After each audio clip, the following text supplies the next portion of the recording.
Hello, listeners. Welcome to The Science of Self on March 29th, 2024, where you improve your life from the inside out. Today's episode is The Neuropsychology of Self-Discipline, based on the book by Peter Hollins, and you can find out more information on his website at bit.ly/Peter Hollins. This episode dives into the nitty-gritty of what makes someone self-disciplined. We'll explore the key traits and how you can cultivate them in yourself. From finding your purpose to creating a plan and sticking to it, this episode is packed with actionable tips to finally achieve those goals.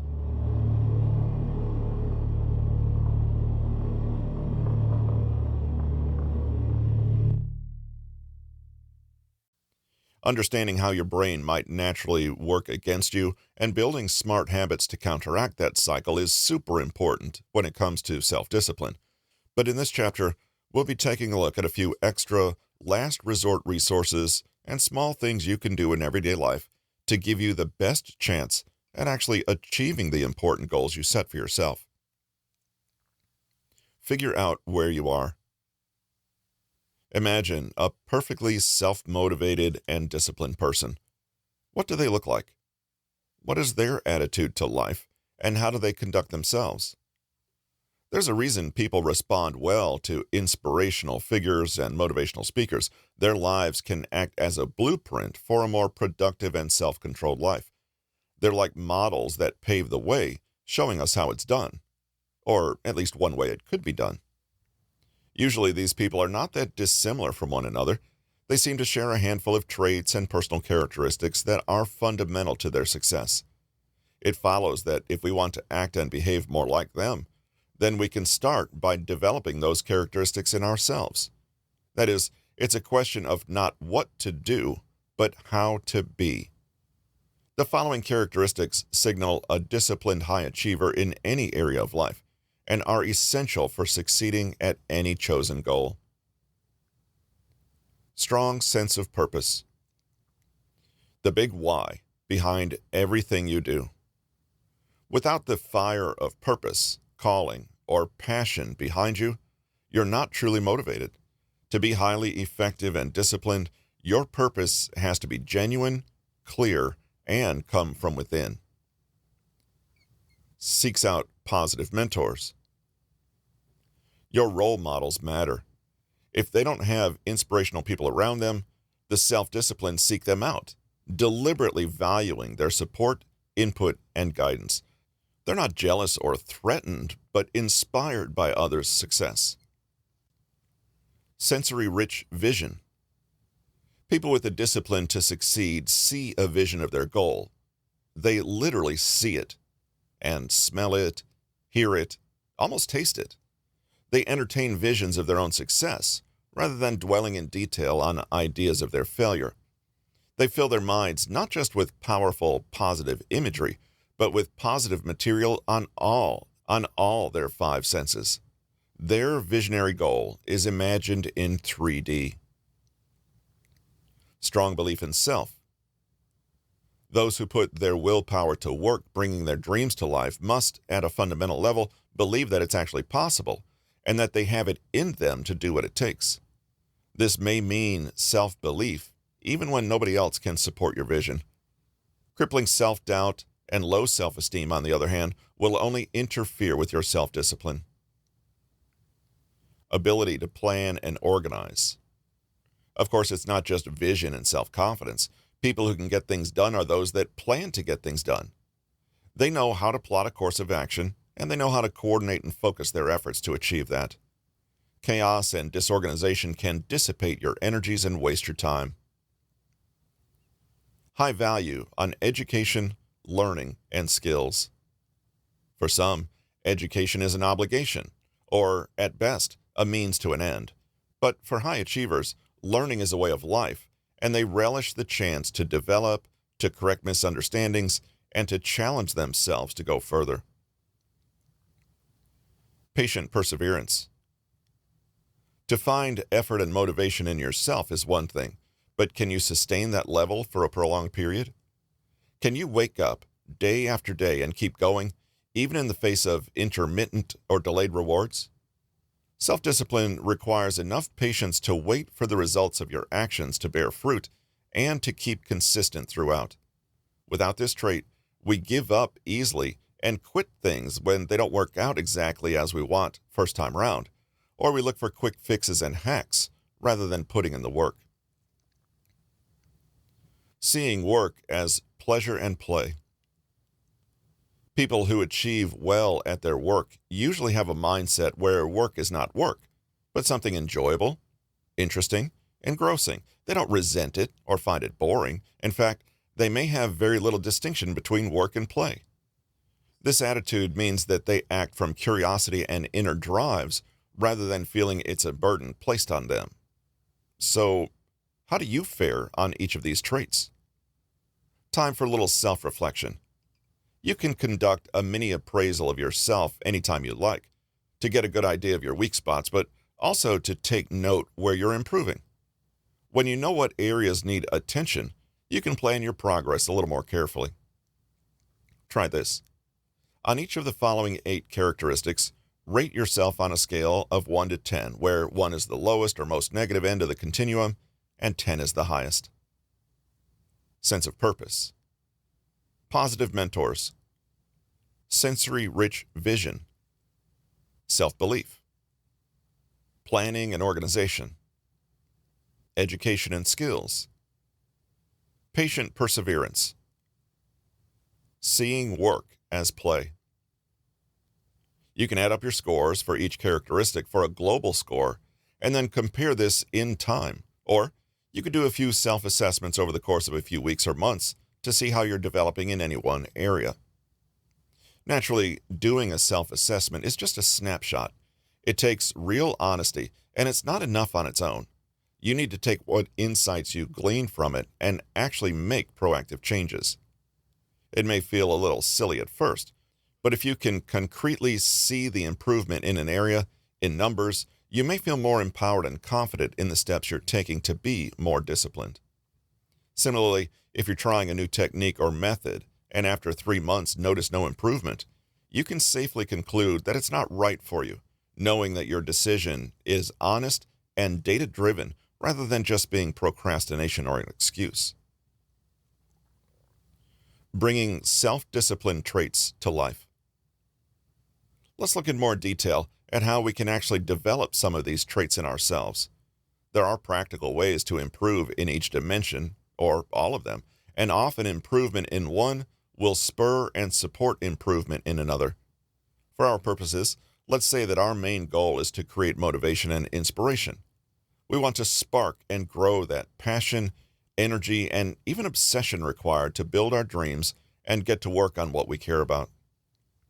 Motivation and inspiration are emotional reactions, but they are also a result of the traits discussed above. If we're deficient in any of them, there'll be a corresponding weakening in our overall sense of energy and motivation. So being fired up with passion and purpose is not something we can directly cause in ourselves.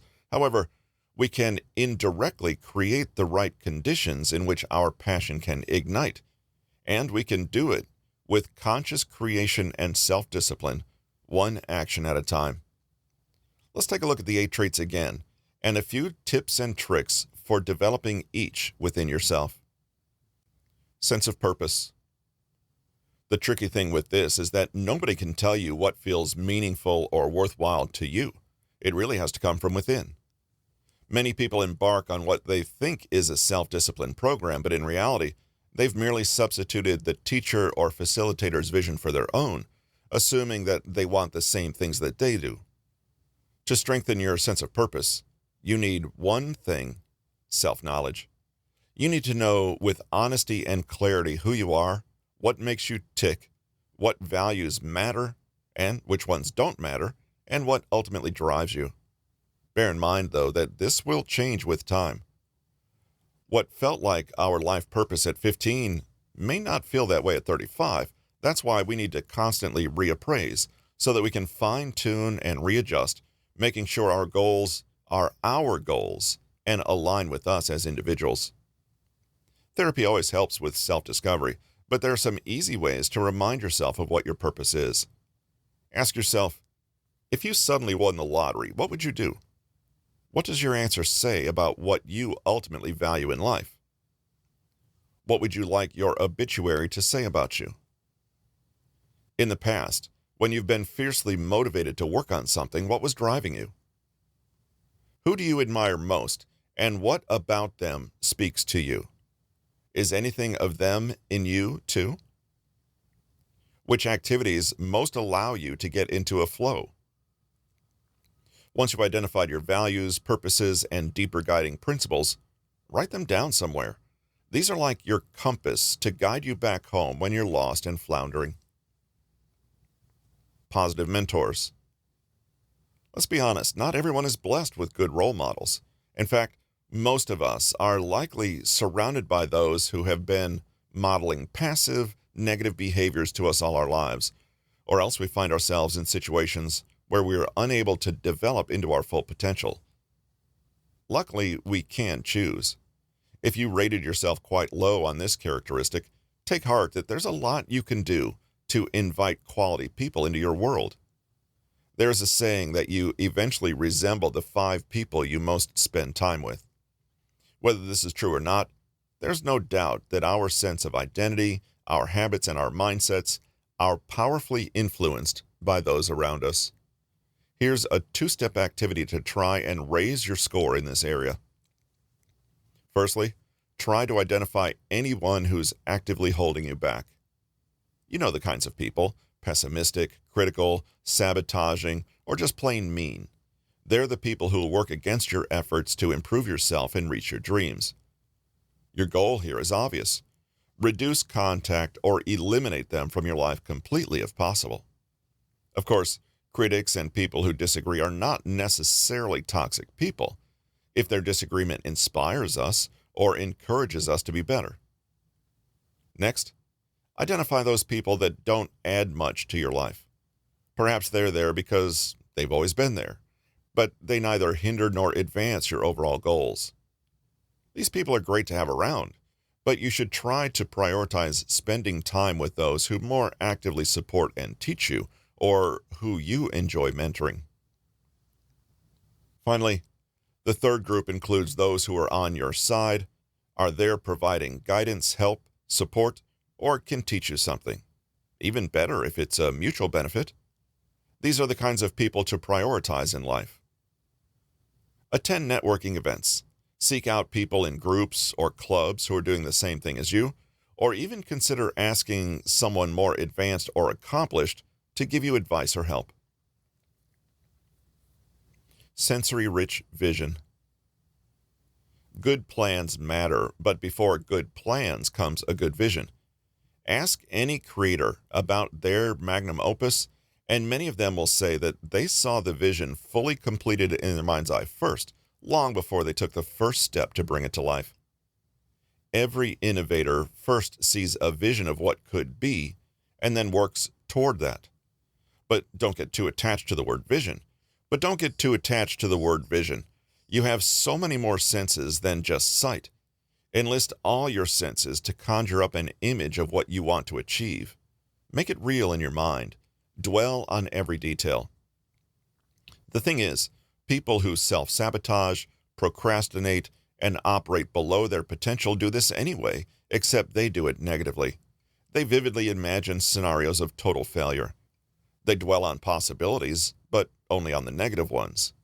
This only fosters fear, doubt, anger, and apathy. Rather than being in a curious, proactive, creative, and receptive frame of mind, you're homing in on problems, almost setting yourself up for a bad outcome. Set up a vision board where you paste collaged images that make you think of your goal. Position your board where you can see it constantly.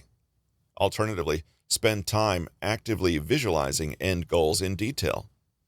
With closed eyes, focus all your attention on what it will look and feel like once you've accomplished your goal. Conjure up this sensory image with as much detail as possible. You may find that the vision is not as clear as you once assumed. Flesh out the details, and you automatically sharpen up your goal and adjust your plan for getting there. Self-belief. If your self-esteem is in the dumps, you won't sustain motivation for very long. There are three main things you can do to take better care of your self-esteem. The first is to acknowledge and face rejection and failure, i.e., become used to it. The second is to know how to self-monitor and give yourself a pep talk when necessary. The third is to practice self-care and gratitude, two things that have more in common than it may seem on the surface. The prospect of failure, rejection, or criticism can be behind our fear of trying. We weigh ourselves against the challenge ahead and find ourselves lacking. But we may undervalue ourselves and overvalue the challenge, or else wrongly assume that failure is the end of the world and something we can't possibly endure. But is it? Rather than bolstering yourself by saying how everything is going to be okay, do the opposite. Say that you might actually fail, but so what? You can handle it, you can try again, and failure doesn't define you. In fact, you love failure because it's the kindest teacher. Meditation and mindfulness practice can help you keep a tab on your most precious resource of all, your mindset. If you notice yourself feeling doubtful or self-critical, remind yourself that you have absolute worth and value, whether you succeed or not. What matters is your attitude and your actions. Keep curious, chin up, and keep going. Finally, make sure your self-care is in order. Take enough rest, be kind to yourself, and learn to appreciate everything you have and are, even as you're on the road to something bigger and better. Gratitude and compassion can make all the difference. Planning and organization. This is one of the easier aspects to cultivate in yourself. Tidy your desk and workspace. Clutter drains your willpower and your focus. Install apps on your PC or phone that prevent you from browsing the internet during fixed periods, forcing you to focus on the task at hand. Print out a large calendar to keep track of your month at a glance. Commit to focusing on a maximum of 3 tasks per day, no more. Schedule these for the time you feel most energetic and deprioritize everything else. As far as possible, automate smaller admin tasks so you don't have a million little things to remember and can focus on the bigger picture. Be ruthless with paper. When you encounter a piece, act on it instantly. For example, file it away or get rid of it. At the end of every week, spend a few minutes writing down what you achieved, what you didn't, what you did well, and what you could do better. Ask what did not help forward your mission, and make a plan to remove or eliminate it in the coming week. As much as you can, delegate. A big part of staying organized is making sure you're not putting too much on your plate. Remember the 80-20 rule. Around 20% of your actions are producing 80% of your results. Keep an eye on that 20% and downplay everything else. If you do nothing else on this list, stop multitasking. Instead, do deep work and focus. It's better to do one thing extremely well than to fritter away time on 100 smaller projects. Education and skills. It's a little ironic. Human beings want to be better, to improve, and expand their horizons, but they're also fearful of change, hate not knowing things, and don't want to ever risk failure. Seems silly, huh? Valuing education is about embracing the fact that if you're alive, you're always a newbie in some way or another. Learning involves a degree of discomfort, awkwardness, and effort. You can only access the benefits of further training and education if you're willing to accept these.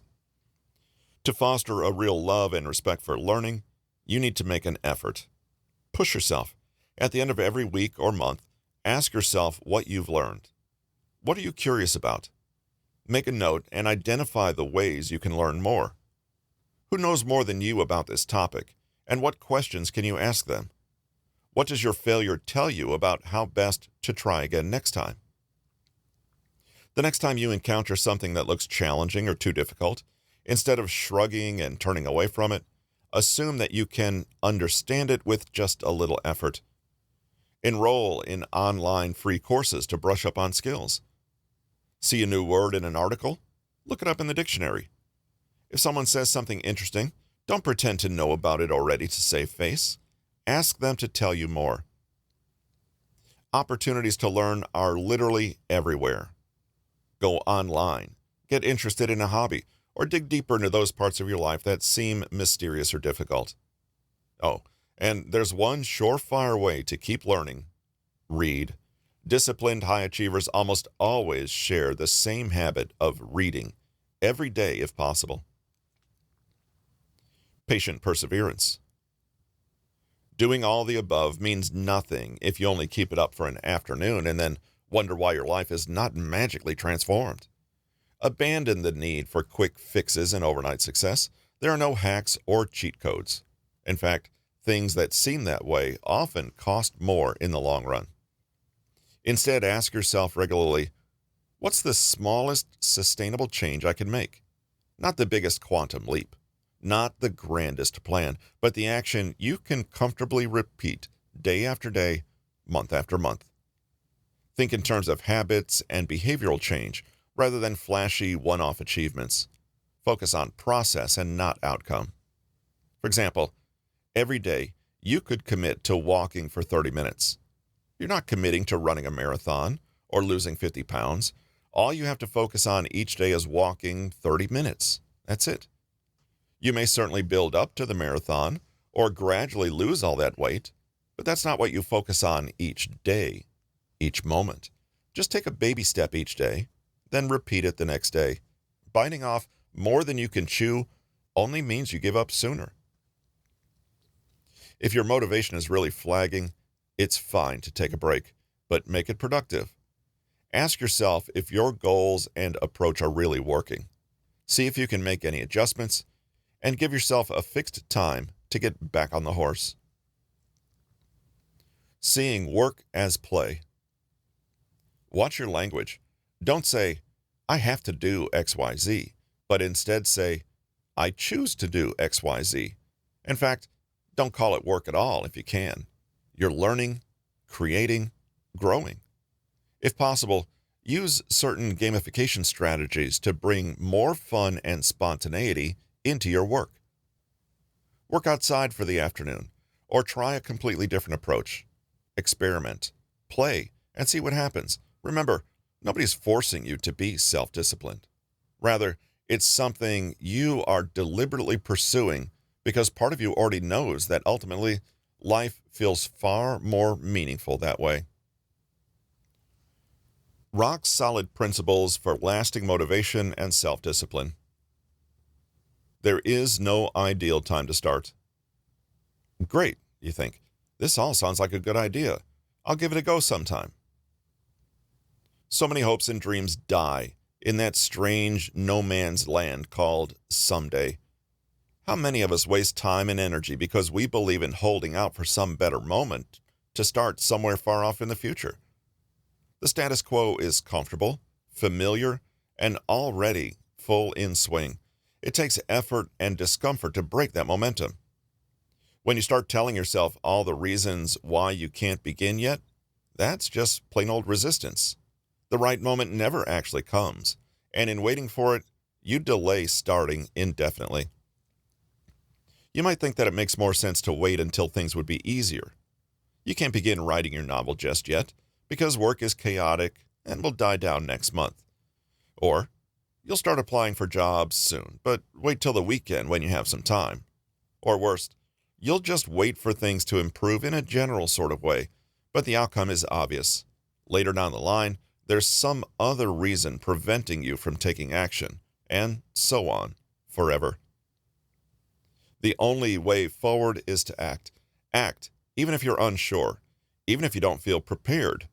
Hint, you never will. And even if you're a bit scared.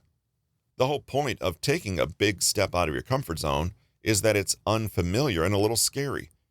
Wait for it not to be scary, and you'll be waiting a long, long time. But go easy on yourself. You don't have to do it all at once, and you don't have to do it perfectly. You don't even have to like it as you do it. You just have to do it. In that sense, there's a lot less pressure on you than you maybe thought. Just take one small action in the right direction, and do not allow yourself to wriggle out of it.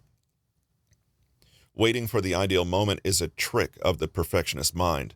It speaks to an intolerance for being in process, for doing things inelegantly, or making mistakes. Think of it this way, though. The first stages of any endeavor are often embarrassing, difficult, slow, awkward, or a little unpleasant.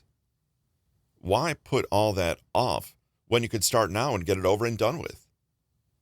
That brings us to baby steps, not quantum leaps. Yes, you want to have a full vision of the endpoint. You need to know the goal you're striving for and hold it in your mind. But in the day-to-day, you can actually forget about all the grand plans and big ideas. That's because even the grandest plan is small when seen on the day-to-day level. Think of Michelangelo painting in the Sistine Chapel. Some days he would have spent just working on a tiny, unimpressive square inch, only to erase it again later. You need to zoom out and have a big vision, but you also need to zoom in and focus on all the tiny, countless steps that carry you bit by bit toward that big vision. If you only see the big vision all the time, you might feel completely overwhelmed with the daily tasks. How demotivating to see how much there is to still do. But if you dwell on this too long, you don't even begin. When you pace yourself with small, achievable tasks that are done regularly and consistently, you build habits which then work on their own without the constant injection of willpower. What's more, you don't get discouraged because every day you're not tasked with making a huge transformation. You just have to clear what's on your plate and start again fresh tomorrow. Taking baby steps keeps you psychologically motivated and with good forward momentum, so you don't stall and give your old habits a chance to settle in again. Even if you only advance the tiniest bit, you still advance. Multiply that over a month or a year, and it quickly adds up. So if you're feeling overwhelmed or discouraged, just stop, take a breath, and break things down into smaller chunks. Do one chunk, just one. If it still seems insurmountable, break it down further. If you're massively procrastinating on doing a project, tell yourself that you don't have to do anything more than a minute of it right now. Don't think about it, just start. Tell yourself you can stop after 1 minute. The thing is, when you get to the end of the minute, you have another choice. Can you do one more minute? Maybe you can't, but chances are you can. Somehow it's easier to do 60 small increments this way, rather than forcing yourself to sit down for a full hour. In practice, momentum takes over after a while, and you find the resistance drops away, but you have to take that first step. Flex your intrinsic motivation, not your extrinsic. Here's the difference. Extrinsic motivation comes from outside, i.e., from rewards or punishments that come from others or the environment, while intrinsic motivation comes from within you, i.e., from your own motivation, passion, or commitment. So if a child does their homework because they enjoy the material and like the satisfaction of mastering the task, that's intrinsic motivation. It's also intrinsic motivation if they feel fundamentally unworthy and are trying to prove to themselves that they can do it. But if the child does it because they'll get in trouble with the teacher if they don't, or because they like the praise they receive from their parents when they do, this is extrinsic motivation. In life, people are motivated to do things for a mix of complex reasons, some of them not understandable even to them. But on the whole, when it comes to self-discipline and motivated life, you need to aim for intrinsic motivation. But let's be honest, being driven by greed, fear, peer pressure, and so on will get you somewhere, at least initially. Employees do work under the threat of being fired if they don't, and much good has been accomplished in the world, even if for all the wrong reasons. How can we apply this knowledge? There's nothing wrong with extrinsic motivators, but they're seldom enough on their own, and the effect they produce is rarely sustained. Extrinsic motivation is great to use for tasks you simply cannot muster sincere motivation for, like brushing your teeth daily, or clearing your gutters in winter. You don't need to be passionate about either of these tasks. You just need to do them. And if fear of what happens if you don't is all that motivates you, so be it. But for more important areas of life, intrinsic motivation is more appropriate. You need to be connected to your values, to your big why, and if you aren't, chances are you're working with external motivation. Periodically ask yourself, what's driving me right now? Intrinsic or extrinsic motivators can be either positive or negative, or a blend, but you need to understand what is powering your action and take control. This requires honesty and self-awareness. Ask yourself, would I continue to do this if I wasn't paid or nobody noticed or cared? Do I find value in this activity itself, or am I just doing it to get to the end result? Am I acting out of fear, insecurity, self-doubt, or a desire for approval? What are my goals and values, and are these mine, or did I borrow them from someone else? Lead yourself not into temptation. The world is made of it. Every supermarket is bursting with addictive, unhealthy food. You carry around a mobile phone expressly designed to capture and hold your attention no matter what. There is constant distraction and the invitation to indulge in seemingly endless desires. Friends and family might lure you away from your best laid plans, or you may succumb to an extra episode of whatever addictive show is on Netflix, or you simply bounce from one compulsive habit to the next, your willpower slackening all the while. It's a fact of life. Temptation is not going away, so we need to learn to deal with it. Willpower is a limited quantity and needs to be budgeted wisely. You can bravely resist in the face of temptation, but only for so long. A far better strategy is to position yourself so that you're exposed to as little temptation as possible from the outset. In other words, avoid it. Make it easier to stick to your commitments than to give in to temptation. The classic example is to simply not keep unhealthy snacks at home to stop yourself guzzling them. In effect, you're allowing yourself to have unhealthy snacks, but only if you get in your car and go out and buy them there and then. So it's too hard to act without discipline, and acting with discipline is the default. Set up as much of your life in this way as possible. Cut your credit card in half, give it to someone else to keep, or freeze it. Yes, in a block of ice in the freezer so you can't access it easily and overspend. Put your alarm on the other side of the room so you need to physically get up to turn it off and avoid the temptation to lay in bed hitting snooze a dozen times. If you're tempted to be unfaithful, avoid that person entirely. And not the nicest topic, but you get the idea. Why give yourself the chance to creep closer and closer to what you know is a bad idea? An important final tip: if you do give in to temptation, no big deal.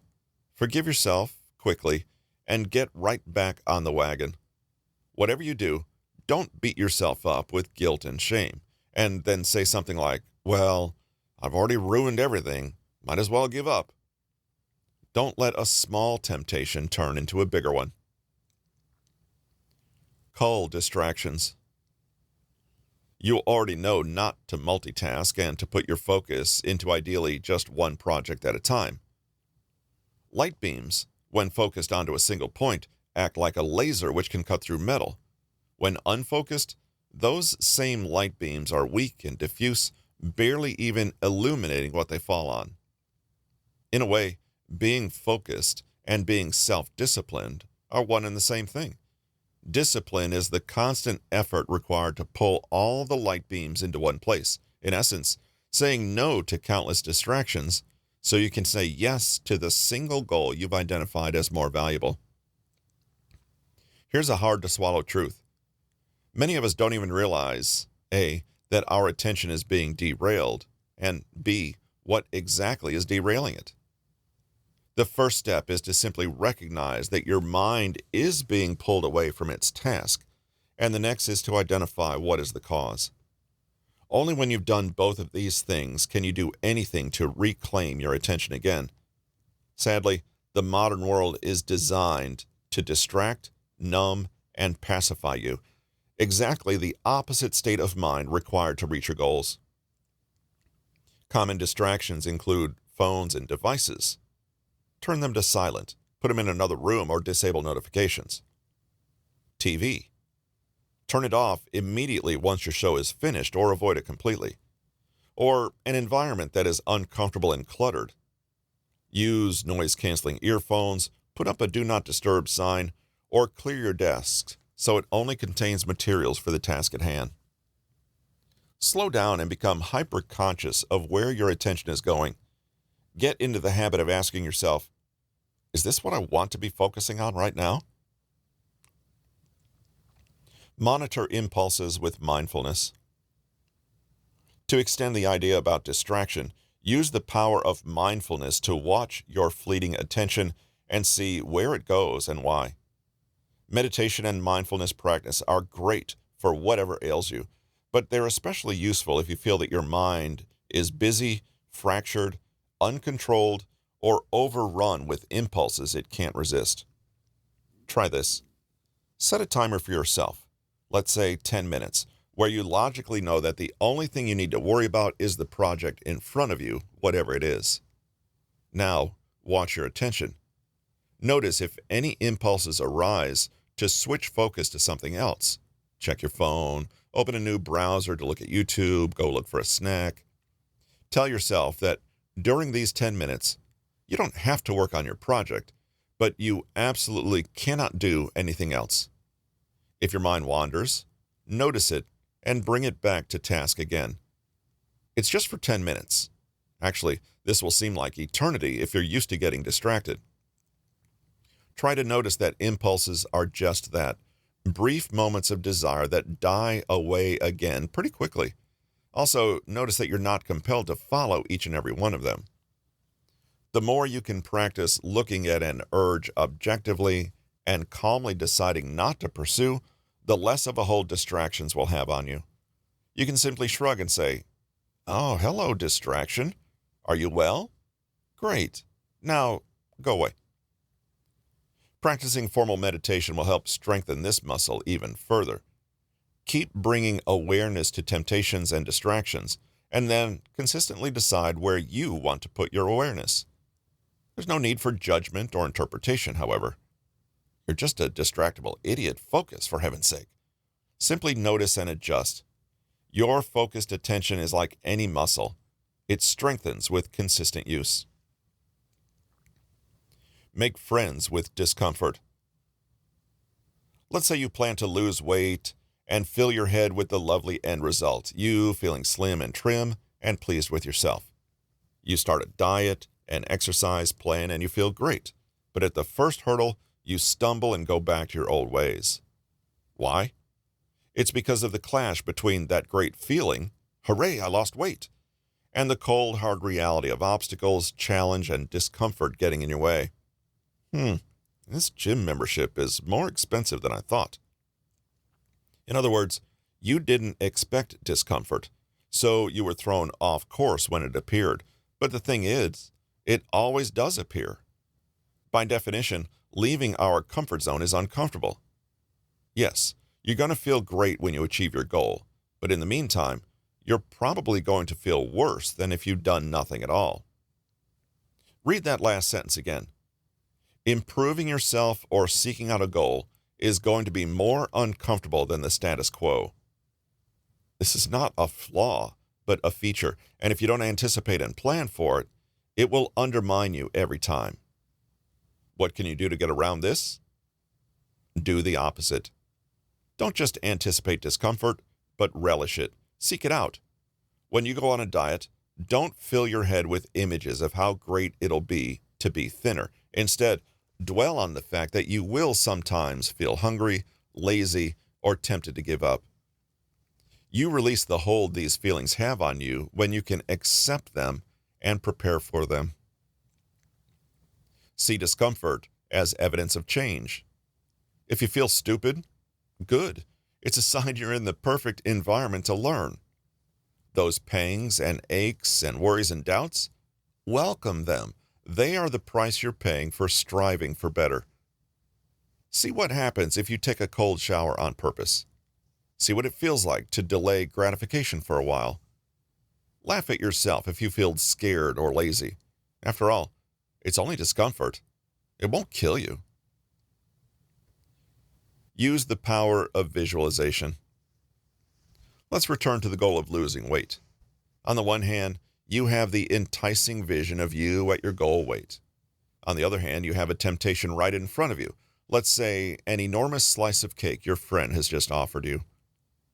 Often, we choose the immediately satisfying option instead, cake now, over the one that will materialize later, reaching our goal, simply because we're unable to really appreciate the value of the goal that is delayed in the future. In other words, we often choose $100 now instead of $200 later. It's not logical, but our brain has a bias for immediate gratification, overvaluing what's right in front of us. The human tendency is to undervalue those benefits that only materialize in the future. We focus only on the present, and actually, judging by what's in the moment alone, a piece of cake is better than no piece of cake. But you can see that in doing this, you're basically giving yourself up to the noisiest and most alluring distraction or temptation in your immediate environment. It's a recipe for lack of focus and lack of purpose. What you get is a string of temporarily pleasing moments, but zero sense of anything amounting to much in the long term. There's one good way to counteract this. Use your imagination. By visualizing your end goal with clarity, you bring the benefits more concretely into the present moment. So the comparison is really, do you want this nice cake? Or do you want to feel fit, healthy, and attractive after you've lost weight? This is a much more realistic way of looking at things. A good habit is to teach yourself to pause before any decision and recall your goals and intentions. Go quiet within and conjure up the image of what you're trying to accomplish and why. Build this up internally. Feel how much you want it. See how good it's going to be once you get there. Now, open your eyes and look at the temptation. Is it really worth you derailing all your plans for? Let your future self lead you. A variation on this is to pay attention to the version of you that will arise if you achieve your goal. Imagine the person you'd like to become, the one in a potential future who has achieved what you want to achieve. Spend some time fleshing this person out. What are they doing, thinking, feeling? Where do they live? Who are they with? In as much detail as possible, visualize this imaginary future you.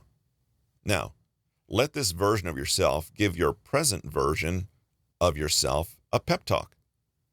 You see, in the moment, it's the urges, addictions, and transient desires that speak the strongest.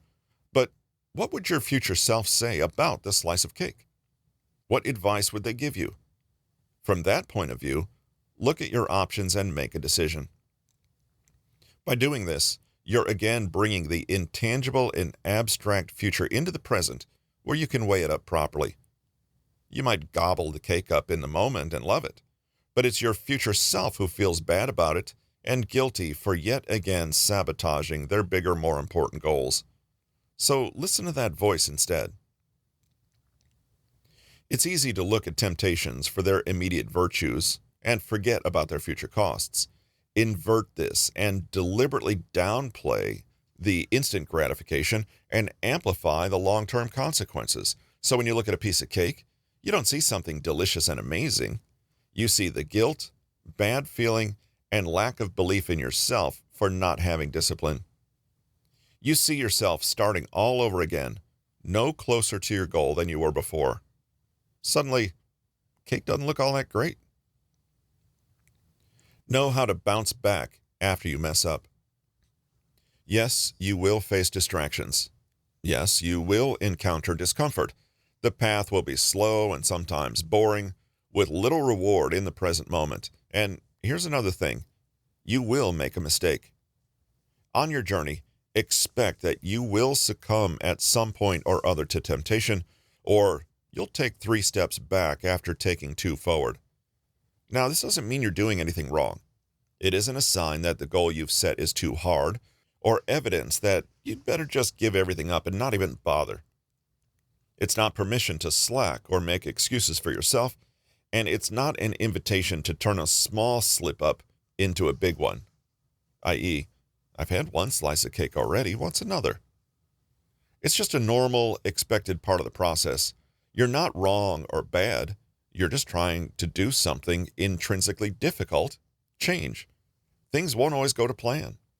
Sometimes you'll fall a little short or be disappointed in the outcome. Sometimes you'll be tired or frustrated or disorganized and not do as well as you imagined. So what? Forgiveness in these moments is not an excuse. It's the opposite, in fact. It's a state of mind that allows you to get back into things as quickly as possible. If you're wallowing in self-pity or self-hatred, you're only delaying getting back to work. You can feel upset, certainly, but don't let that stop you from getting proactive. Acknowledge that you failed, look for the reason why, and commit to doing better next time. There really is no other way forward. Life will knock you down sometimes, but the longer you stay down, the easier it is for old mental habits to take hold again. Don't skip a beat or lose any momentum. Just get back up and carry on. Forgiveness is a gift you give to yourself. It says, yes, that was bad, but I'm going to let the negativity go and focus on the good, and then you do it. Don't aim for perfection. Perfection is fragile, impossible, anxiety-provoking. Instead, tune your attention to what can be done right now to get you facing the right direction and walking back on your right path again. You may be surprised just how comforting it is to take back control in this way. Takeaways. Working with the limitations of your own brain requires an honest appraisal of where you are and how you're functioning.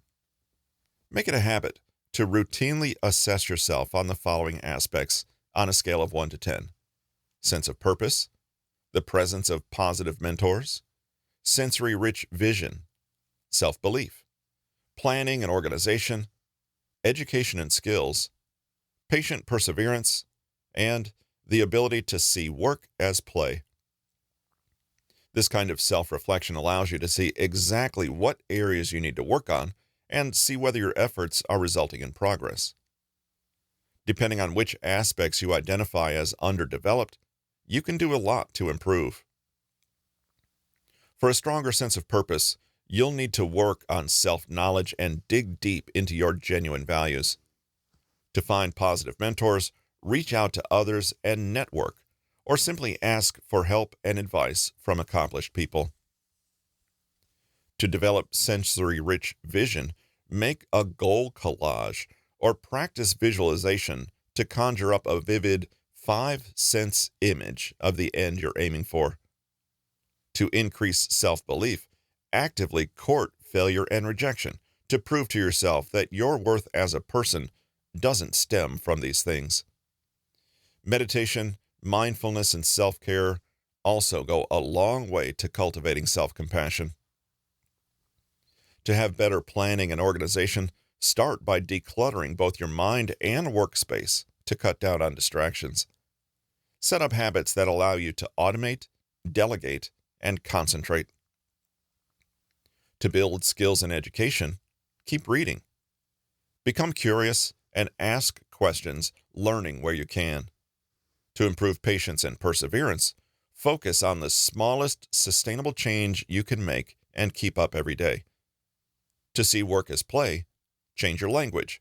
Don't say, I have to do XYZ, but instead say, I choose to do XYZ. Remember, nobody's forcing you to be the best version of yourself. Focus on a few main principles for lasting motivation. These include not waiting for a right time, taking baby steps, working from intrinsic motivation, avoid temptation outright, cutting distractions, monitoring impulses with mindfulness, visualizing in detail your goal, getting comfortable with being uncomfortable, and allowing our future selves to advise and guide our present selves. Finally, the most important may be to recognize that you will slip up, but will always be ready to forgive, learn from mistakes, and move on to be better next time.